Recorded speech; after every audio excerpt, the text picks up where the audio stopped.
Hello दोस्तों, UPI पर लगेगा चार्ज, फ्री ट्रांजैक्शन का दौर खत्म, अब इतनी लगेगी फीस। तो चलिए देखते हैं इस वीडियो में यूपीआई पर कितना लगेगा चार्ज, आज की ताज़ा अपडेट। यूपीआई पर लगेगा चार्ज, मुफ्त लेन-देन का दौर खत्म, जाने कितनी देनी होगी fees. UPI fees hike. UPI fees hike Bharat में डिजिटल क्रांति की सबसे बड़ी सफलता की कहानी है। यूनिफाइड पेमेंट इंटरफेस यूपीआई छोटे से गांव के पान की दुकान से लेकर महानगरों के मॉल तक यूपीआई ने देश के हर कोने में अपनी पहुंच बना ली है। नग, नगद रहित अर्थव्यवस्था की दिशा में एक महत्वपूर्ण कदम साबित हुआ है, लेकिन अब एक ऐसा प्रतीत हो रहा है कि यूपीआई के निःशुल्क युग का अंत निकट आ गया है। आइए जानते हैं कि यह परिवर्तन क्यों हो रहा है और इसका आम नागरिकों पर क्या प्रभाव पड़ेगा। यूपीआई का सफर निःशुल्क से सशुल्क तक। यूपीआई की शुरुआत 2016 में हुई थी और तब से इतने अभूतपूर्व वृद्धि दर्ज की है। वित्तीय वर्ष 2023-2024 में यूपीआई के माध्यम से 131 लाख करोड़ रुपए से अधिक के लेनदेन हुए। इस सफलता का प्रमुख कारण रहा है इसका निःशुल्क और उपयोगकर्ता मित्रवत होना। किसी भी बैंक खाते से कहीं भी किसी भी समय बिना किसी शुल्क के पैसे भेजने यूपीआई की सबसे बड़ी विशेषता रही है। लेकिन अब गूगल पे, पेटीएम और फोन पे जैसे प्रमुख डिजिटल भुगतान कंपनियां कुछ प्रकार के लेनदेन पर शुल्क वसूलना शुरू कर रही हैं। गूगल पे ने डेबिट और क्रेडिट कार्ड से जुड़े यूपीआई लेनदेन पर आधा परसेंट से लेकर 1% तक का शुल्क लागू किया है। इसी तरह पेटीएम और फोन पे ने भी मोबाइल रिचार्ज, बिल भुगतान और कुछ अन्य सेवाओं पर सुविधा शुल्क लेना आरंभ कर दिया है।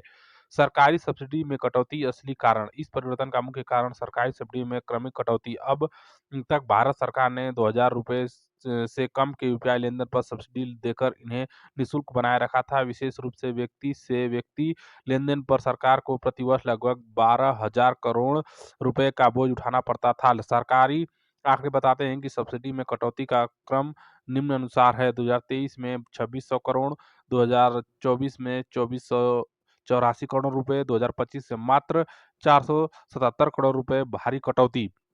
यह स्पष्ट है कि 2025 तक सरकारी सब्सिडी में लगभग 80% की कटौती होगी। ऐसे में डिजिटल भुगतान कंपनियां के पास अपने परिचालन खर्चों की भरपाई के लिए उपयोगकर्ताओं से शुल्क वसूलने के अलावा कोई विकल्प नहीं बचता। डिजिटल भुगतान कंपनियों की आर्थिक चुनौती। यूपीआई लेनदेन पर जीरो एमडीआर नीति के कारण डिजिटल भुगतान कंपनियों को महत्वपूर्ण राजस्व हानि का सामना करना पड़ रहा है। इन कंपनियों का तर्क है कि वे लंबे समय से घाटे में चल रही हैं और अब जब सरकारी सहायता कम हो रही है तो उन्हें अपने व्यवसाय को टिकाऊ बनाने के लिए नए राजस्व स्रोत खोजने की आवश्यकता है। एक अनुमान के अनुसार फोनपे और गूगल पे जैसी कंपनियां प्रतिवर्ष 1500 से 200 करोड़ रुपए तक का नुकसान उठा रही हैं। ये कंपनियां अपने प्लेटफॉर्म को बनाए रखने के लिए तकनीकी अपग्रेडेशन, सुरक्षा सुनिश्चित करने और ग्राहक सेवा प्रदान करने के लिए भारी निवेश करती हैं। आम नागरिकों का प्रभाव। आज एक औसत भारतीय अपने 60 से 80% भुगतान यूपीआई के माध्यम से करता है। रोजमर्रा के खर्चे जैसे दैनिक किराना खरीद, मोबाइल रिचार्ज, बिजली और पानी के बिल, पेट्रोल डीजल, रेस्टोरेंट भुगतान, online shopping, insurance premium, school college की फीस, इन सभी लेन-देन पर शुल्क लगने से आम आदमी की जेब पर अतिरिक्त बोझ पड़ेगा। विशेष रूप से कम आय वाले वर्ग और छोटे व्यापारियों पर इसका अधिक अधिक प्रभाव हो सकता है। एक उदाहरण के रूप में यदि कोई व्यक्ति प्रतिमाह औसतन 20,000 रुपये का यूपीआई लेन-देन करता है और इस पर 0.5% का शुल्क लगता है तो उसे सालाना 1,200 रुपये अतिरिक्त देने होंगे। छोटे व्यापारियों पर दोहरा प्रभाव। छोटे व्यापारियों और दुकानदारों पर इस परिवर्तन का दोहरा प्रभाव पड़ेगा। एक ओर उन्हें ग्राहकों के यूपीआई भुगतान पर अतिरिक्त शुल्क देना होगा, दूसरी ओर वे स्वयं भी अपने आपूर्तिकर्ताओं को भुगतान करते समय इस शुल्क का प्रभावित होंगे। इससे छोटे व्यवसायों की लागत बढ़ेगी, जिससे वे या तो अपने मार्जिन से चुकाएँगे या फिर ग्राहकों पर हस्तांतरित करेंगे। दोनों ही स्थितियों में यह उनकी प्रतिस्पर्धात्मक को प्रभावित कर सकता है। क्या वापस लौटेगा नकद भुगतान का युग?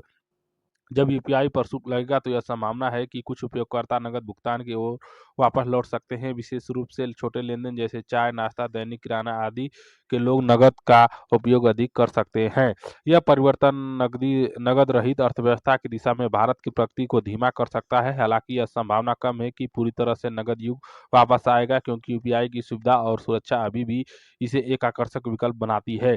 आने वाले महीनों में यह देखना दिलचस्प होगा कि सरकार, नियामक संस्थाएं और डिजिटल भुगतान कंपनियां इस चुनौती का सामना कैसे करती हैं और वे ऐसा संतुलन स्थापित कर पाते हैं जो सभी अधिकारों के लिए फायदेमंद हो। यूपीआई भारत की डिजिटल भुगतान क्रांति का अभिन्न हिस्सा बन चुका है। सरकार और डिजिटल भुगतान कंपनियां के लिए चुनौती यह है कि वे एक ऐसा मॉडल विकसित करें जो आर्थिक रूप से टिकाऊ हो, लेकिन साथ ही आम नागरिकों पर अत्यधिक बोझ न डाले।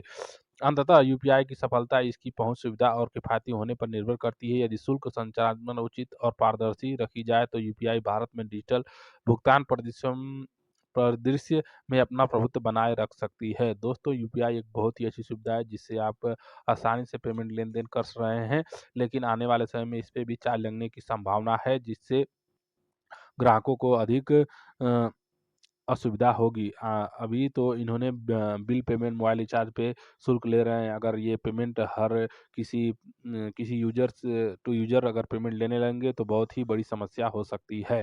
तो दोस्तों, यूपीआई पर लगा चार्ज, आपको ये फ्री ट्रांज़ैक्शन का ऊपर ये वीडियो आपको कैसी लगी? हमें कमेंट करके ज़रूर बताएँ और ऐसे ही लेटेस्ट अपडेट के लिए आपके अपने यूट्यूब चैनल भारत एंटरटेनमेंट को सब्सक्राइब करें और घंटी को दबा कर रखें। वीडियो अच्छा लगा तो एक लाइक ज़रूर करें। इसी के साथ धन्यवाद।